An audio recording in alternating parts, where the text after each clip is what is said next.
Кутмандуу күнүңөр менен балдар. Бүгүнкү сабактын темасы кимди күнөөлөө керек жана биз эмне кылышыбыз керек.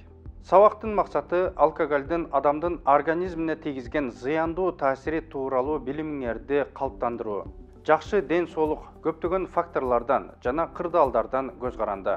Алардын айрымдарын биз көзөмөлдөй албайбыз.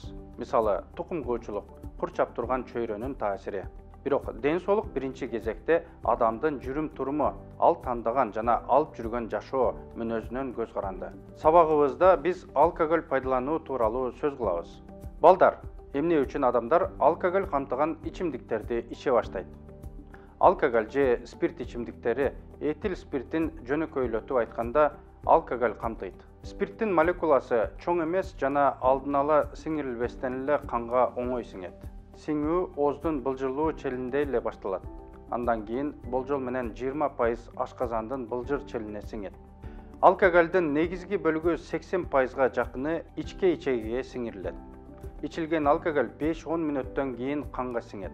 Алгач мээге кан жеткирүүчү кан тамырлар кеңейет жана алкогольга каныккан кан мээге каттуу келе баштайт жана нерв борборлорун жеңил дүүлүктүрөт. Алкогольдун таасиринин жыйынтыгында баш мээнин кабыгындагы тормоздоо процесстери начарлайт.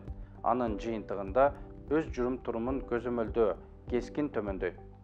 Мындай абалдагы адам жагымсыз көйгөйлөргө алып келиши мүмкүн болгон ойлонулбаган жооруктарды жасашы ыктымал. Алкогольга мас болгон адамдын жооруктарынан улам башка адамдар жабыркашы мүмкүн. Мас болуп алып чатакташуулар көп учурда мушташуу менен аяктайт. Статистика көпчүлүк жол кырсыктары мас айдоочулардын күнөөсү менен боло тургандыгын тастыктайт. 1985 жылы эл аралык саламат сактоо коому алкоголду банги каражаты деп тааныган.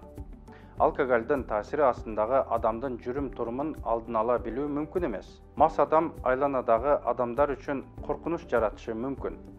Мүмкүн болушунча мас адамдардан качуу керек.